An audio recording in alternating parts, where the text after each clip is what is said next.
Hello दोस्तों, स्वागत है आप सभी का आपके अपनी चैनल बेसिक नॉलेज में। दोस्तों आज का वीडियो 10वीं के विद्यार्थियों के लिए खास है क्योंकि इस वीडियो में हम लोग देखने वाले हैं आप लोग जो सोशल साइंस का मॉडल पेपर सेट 4 जारी हुआ उसमें आज भूगोल यानी ज्योग्राफी का डिटेल में सॉल्यूशन देखेंगे कि किस कौन कौन से सवाल है और जो सब्जेक्टिव सवाल है। इससे पहले ऑब्जेक्टिव आपका एक ही वीडियो में सारा अपलोडेड है, हिस्ट्री आपका जियोग्राफी सिविक्स इकोनॉमिक्स सारा के एक वीडियो में ऑब्जेक्टिव वाला अपलोड है, आप लोग जाके देख सकते हैं।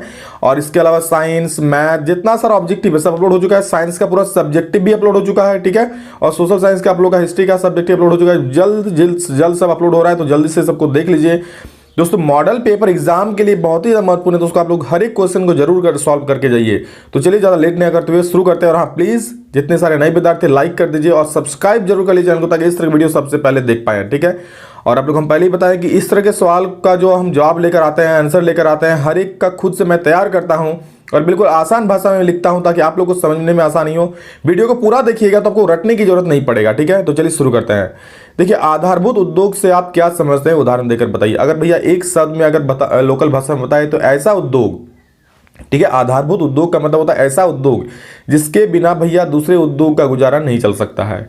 मतलब देखिए क्या है, जो उद्योग दूसरे उद्योगों को कच्चे माल और अन्य सामान की आपूर्ति करते हैं उन्हें आधारभूत उद्योग कहते हैं। जो उद्योग ऐसे उद्योग जो दूसरे उद्योगों को कच्चे माल और अन्य सामान की आपूर्ति करते हैं उन्हें आधारभूत उद्योग कहते हैं। मतलब देखिए मान लीजिए कोई फैक्ट्री ग्लास निर्माण कर रहा है, ठीक है। कोई फैक्ट्री ग्लास बना रहा है, अब वो ग्लास बनाएगा तो उसके लिए स्टील का निर्माण खुद थोड़े करेगा, वो किसी और उद्योग पर डिपेंड होगा। उसे वो कच्चा माल मिलेगा, स्टील मिलेगा, तब ना वो ग्लास का निर्माण करेगा। तो इस तरह से बहुत सारे सामान है, मतलब कच्चे माल का आवश्यक है उन लोगों को, तो उसके लिए कोई एक उद्योग होना चाहिए जो कच्चे माल को तैयार करे ना। तो ऐसे में ऐसा उद्योग जो दूसरे उद्योग कच्चे माल और अन्य सामान की आपूर्ति करते हैं उन्हें क्या कहते हैं, आधारभूत उद्योग कहते हैं। मतलब इन उद्योगों के बिना बाकी उद्योग गुजारा नहीं चल सकता है, ठीक है। जैसे लौह इस्पात, तांबा प्रगलन, एल्युमिनियम प्रगलन आदि, ठीक है। नेक्स्ट सवाल देखिए, राजस्थान के अर्ध शुष्क क्षेत्रों में वर्षा जल संग्रहण किस प्रकार किया जाता है, वर्णन कीजिए। ये सवाल आप लोगों का मॉडल पर सेट 3 में भी था, खाली सवाल को थोड़ा घुमाया गया था, बाकी और कुछ नहीं, सेम टू सेम आंसर होगा, ठीक है। तो देखिए वो ये क्या है, राजस्थान में पानी की भारी कमी होती है क्योंकि वहाँ उचित वर्षा नहीं होती, सबको पता है। इसलिए प्राचीन समय में, प्राचीन मतलब पुराने समय में क्या होता दोस्तों, जल संरक्षण के लिए राजस्थान के लोग, यहाँ राजस्थान के होगा, ठीक है, राजस्थान के लोग भूमिगत टैंकों का प्रयोग करते थे। भूमिगत टैंक मतलब जमीन के अंदर गड्ढा बना के टैंक बनाया जाता था, ठीक है, इस तरह का। ये भूमिगत टैंक क्या होता, देखिए इसे मुख्यतः रूप से घर के आंगन में बनाया जाता था, जिसे हम लोग घर का अंगना बोलते हैं। ये भूमिगत टैंक पाइपों से जुड़ा होता था और पाइप छत से जुड़े होते थे ताकि बरसात का सारा पानी इन पाइपों के सारे टैंकों में जमा हो जाए। मतलब देखिए आप लोगों का जो छत है, ठीक है, तो छत में पाइप निकाला हुआ रहता था। अब इन जितना छत में पानी गिरता था सारा इन पाइपों के सहारे कहाँ, भूमिगत टैंक में आके जमा हो जाता था, ठीक है। यही वहाँ का ऐसा ही था। अब देखिए क्या, पहली बरसात का पानी का उपयोग नहीं किया जाता था बल्कि उस पानी का उपयोग टैंक तथा पाइपों को धोने में किया जाता था। इस प्रकार प्राचीन समय में जल संरक्षण किया जाता था। ये मैंने लिखा है, इसको आप और बड़ा करके भी खुद से बना के लिख सकते हैं, ठीक है। बस समझ जाइए, ये काफ़ी है। इसलिए मैं बार बार बोलता हूँ कि वीडियो को पूरा देखिएगा। देखिए वीडियो को पूरा देखने वाले लोग कुछ ही होंगे और समझने वाले लोग भी दोस्तों कुछ ही होंगे। तो बस 10-12 मिनट का वीडियो होता है, पूरा देखा कीजिए क्योंकि उससे आप लोग बहुत ज़्यादा नॉलेज मिलेगा, ठीक है। और जो लोग देखते हैं वो लोग समझते भी हैं। देखिए खाद्य सुरक्षा से आप क्या समझते हैं, इस दिशा में भारत सरकार द्वारा किए गए प्रयासों का वर्णन कीजिए। खाद्य सुरक्षा से देखिए क्या समझते हैं, खाद्य सुरक्षा का अर्थ खाद्य पदार्थों की उचित आपूर्ति एवं लोगों के लिए भोज्य पदार्थों की उपलब्धता है। खाद्य सुरक्षा का अर्थ क्या है कि खाद्य सुरक्षा का अर्थ क्या है, खाद्य पदार्थों की उचित आपूर्ति एवं लोगों के लिए भोज्य पदार्थों की उपलब्धता है। खाद्य सुरक्षा क्या अर्थ है कि लोगों को उचित खाने का सामग्री मिल जाए, यही है, ठीक है, भोज्य पदार्थों की उपलब्धता हो। पहले खाद्य सुरक्षा से तात्पर्य पेट भर रोटी उपलब्ध होने से था, वहीं आज खाद्य सुरक्षा से आशय भौतिक, आर्थिक और सामाजिक स्थितियों की पहुंच के अलावा संतुलित आहार, साफ पीने का पानी भी है। पहले तो सिर्फ था कि चलिए भैया खाना मिल गया, पेट भर गया, हम लोग का हो गया खाद्य सुरक्षा, लेकिन अभी इसको और बढ़ाया गया है कि हम लोग को पीने के लिए साफ पानी भी मिलना चाहिए, ठीक है, संतुलित आहार मिलना चाहिए। ऐसे नहीं कि चावल ही खाए जा रहे हैं, हर तरह का आहार मिलना चाहिए। इसलिए आपको पता है कि अभी जो सरकार द्वारा बहुत कुछ जारी दिया जाता है समय समय पर, ठीक है। सरकारी स्कूल में आप लोगों को सब कुछ दिया जाता है, अंडा से लेकर सब कुछ दिया जाता है, तो इस तरह का। अब देखिए आगे क्या है कि इस दिशा में भारत सरकार द्वारा निम्नलिखित प्रयास किए गए हैं। क्या क्या प्रयास किए गए हैं देखिए, बहुत महत्वपूर्ण और रोचक है। निर्धनता रेखा से नीचे रहने वाले प्रत्येक परिवार को प्रति माह नाम मात्र कीमत पर चावल तथा गेहूं उपलब्ध करवाना। देखिए बिल्कुल आसान शब्द में लिखा गया है, निर्धनता रेखा से नीचे मतलब जो बीपीएल परिवार से है, ठीक है, उन लोगों को क्या कम मात्र कीमत पर, बहुत ही कम कीमत मतलब नाम मात्र कीमत पर चावल तथा गेहूं उपलब्ध कराना होता है। खाद्य सुरक्षा संबंधी योजनाएं जैसे माध्यान्ह भोजन योजना, जैसे स्कूलों में क्या होता है माध्यान्ह भोजन दिया जाता है ना। सार्वजनिक वितरण प्रणाली जो पीडीएस होता है आप लोग का, अंत्योदय अन्न योजना, राष्ट्रीय मातृत्व लाभ योजना आदि योजनाएं शुरू की जा चुकी है। मतलब जैसे आप लोग को पता है ना कि आप लोग को भी महीना महीना चावल मिलता होगा सरकार की तरफ से, पीडीएस जिसको आप लोग कोटा का चावल बोलते हैं। फिर राष्ट्रीय मातृत्व लाभ योजना, जो माएँ गर्भवती होती है उन लोगों के लिए सरकार की तरफ से बहुत सारा योजना किया गया है जिनमें उन लोगों का हेल्प किया जाता है। इस तरह से सारा चीज़ का यहाँ पर किया गया है। देखिए आगे क्या है, थर्ड पॉइंट, उचित मूल्यों पर दुकानों एवं प्रबंधन सरकारी या अर्ध सरकारी संगठनों या ग्राम परिषदों द्वारा किया जाए तथा सार्वजनिक वितरण प्रणाली के अंतर्गत बीपीएल परिवारों को सामान दिया जाए। देखिए इसमें क्या बोला, उचित मूल्य पर दुकान, मतलब उचित मूल्य मतलब क्या, ऐसा मूल्य जो गरीब अफोर्ड कर पाए उसको, ठीक है, वो सामान खरीद पाए, मतलब ऐसा सार्वजनिक दुकान नहीं। क्या बोल रहा है, प्रबंधन सरकारी या अर्ध सरकारी संगठनों या ग्राम परिषदों द्वारा किया जाए, मतलब एक ऐसे दुकान को देखा जाए जिसमें कम कीमत पर सामान मिले, ठीक है, क्योंकि उसको दुकानदार को पहले से ही कुछ पैसा दिया जाता है कि आप इतना रखिए उस चीज़ों को, आप इतना मूल्य पर दीजिएगा, ठीक है, कम कीमत पर दीजिएगा। उसके बाद क्या देखिए, विधवाओं, वरिष्ठ नागरिकों और विकलांग व्यक्तियों को पेंशन तथा गर्भवती महिलाओं को भी मातृत्व भत्ता दिया जाता है, सारा ऐसा भत्ता दिया जाता है, ठीक है। तो ये सारे चीज़ आप लोगों का खाद्य सुरक्षा के अंतर्गत आते हैं, इनको किया गया है। नेक्स्ट क्वेश्चन देखिए क्या है, अधिकांश लोहा तथा इस्पात उद्योग छोटा नागपुर के पठारी क्षेत्रों में क्यों संकेत है। भैया जहाँ हम लोग रहते हैं, झारखंड हो गया, आसपास का पश्चिम बंगाल हो गया, छत्तीसगढ़ हो गया, सारे इसको बोल पठारी क्षेत्र बोलते हैं छोटा नागपुर का। तो इसमें अधिकांश लोहा तथा इस्पात उद्योग इन्हीं क्षेत्रों में क्यों हैं, तो देखिए क्यों हैं।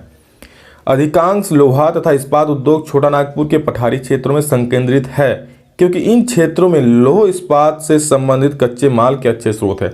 आपको पता होगा झारखंड में तो कोयला प्रचुर मात्रा में पाया ही जाता है, ठीक है। तो और क्या इन क्षेत्रों में लोहे की भी भंडार है, लोहा का भी, उड़ीसा में, ठीक है, छत्तीसगढ़ में। तो देखिए इस्पात उद्योग छोटा नागपुर के पठारी क्षेत्रों में संकेतित है क्योंकि इन क्षेत्रों में लौह इस्पात से संबंधित कच्चे माल के अच्छे स्रोत है। इन क्षेत्रों में क्या था, लौह इस्पात से संबंधित जो चीज़ लगता है, तो कच्चा माल जो लगता है उसका अच्छा स्रोत है, भंडार अच्छा है, बहुतायत मात्रा में है। फिर नेक्स्ट क्या बोल रहा है, देखिए लौह इस्पात उद्योग के लिए लौह अयस्क और कोयला के अतिरिक्त चूना पत्थर, मैंगनीज, डोलोमाइट आदि कच्चे मालों की आवश्यकता होती है। इनके लिए क्या, ये सारा चीज़ की आवश्यकता होती है। छोटा नागपुर के पठारी क्षेत्रों में सारी चीज़ों के भंडार है। अब देखिए छोटा नागपुर के क्षेत्रों में क्या है, ये सारी चीज़ें, कोयला, चूना पत्थर, मैंगनीज, डोलोमाइट का भंडार है। इन क्षेत्रों में उच्च कोटि के लौह अयस्क, अच्छी गुणवत्ता वाला कोयला तथा बाकी संबंधित चीज़ों के भंडार है।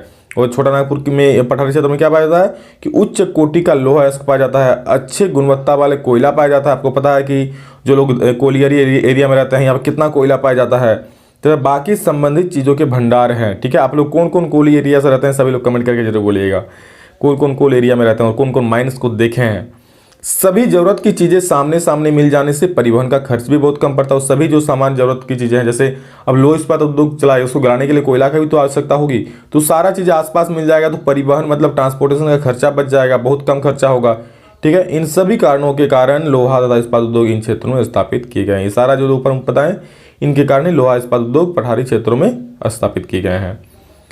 भारत में विभिन्न समुदायों ने किस प्रकार वनों और वन्यजीव संरक्षण में योगदान दिया है, विवेचना कीजिए। बहुत अच्छा सवाल है। देखिए इसको बोला है कि भारत के विभिन्न समुदाय जो है किस प्रकार वन्यजीव संरक्षण में अपना योगदान दिया, उसको बताना है। तो देखिए भारत के विभिन्न समुदायों ने वनों और वन्यजीव संरक्षण में महत्वपूर्ण योगदान दिया है क्योंकि वे लोग जान गए हैं कि इनका संरक्षण से ही उनका जीवन यापन लंबे समय तक के लिए सुरक्षित रह सकता है। अब भैया सभी लोग सचेत हो रहे हैं, अब सबको पता चला कि अगर पेड़ पौधों का हम लोग नहीं बचाएंगे, वन्य जीवों को नहीं बचाना, हम एक दिन हम ही लोग का अस्तित्व संकट में आ जाएगा। अब मान लीजिए पेड़ पौधे का अंधाधुंध कटाई हो जा रहा है, अंधाधुंध काटते जा रहा है, पेड़ पौधा अंधाधुंध काटते जा रहा है, तो क्या एक वक्त ऐसा आ जाए जब हम लोग ऑक्सीजन भी खरीद कर लेना पड़ेगा। जैसे अभी दिल्ली में हो रहा है ना, साफ ऑक्सीजन भी वहाँ नहीं मिलता है, उस भी खरीद कर मास्क पहन कर घूमना पड़ता है, ऑक्सीजन मास्क।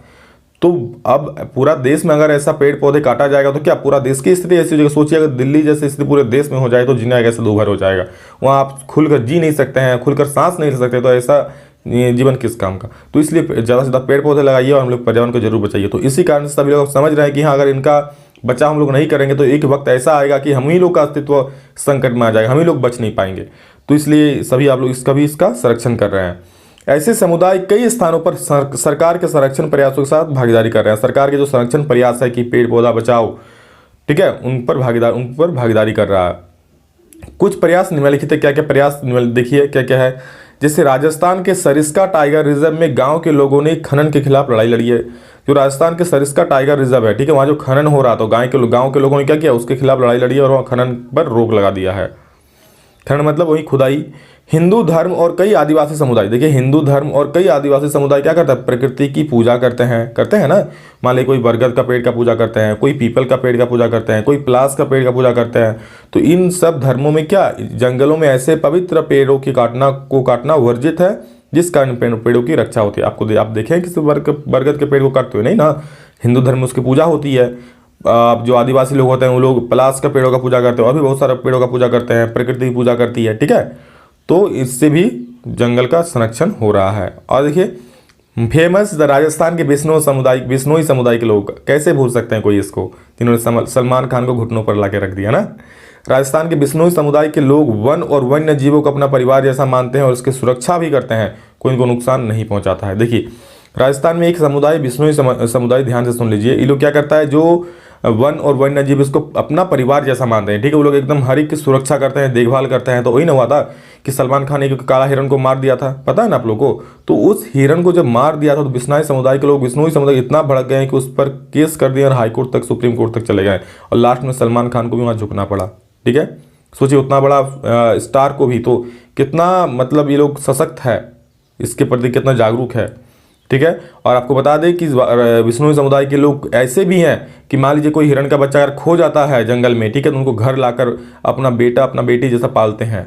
महिलाएं अपना दूध तक पिलाती हैं हिरण के बच्चे को, ठीक है, इतना प्यार करते हैं इससे ये लोग। तो अगर मान लीजिए उसको कोई नुकसान पहुंचाता है तब तो उसका तो हो गया, खैर नहीं। नेक्स्ट देखिए 4 नंबर, चिपको आंदोलन वन संरक्षण का सबसे अच्छा उदाहरण है, जिसमें लोग क्या करता है, पेड़ों को काटने के विरोध में पेड़ों को पकड़कर खड़े रहते हैं। ऐसे जो मान लीजिए पेड़ है, आप ऐसे चिपक के हाथ दे के चिपक के खड़े हो जाता पेड़ों के सामने, ठीक है। यह है चिपको आंदोलन।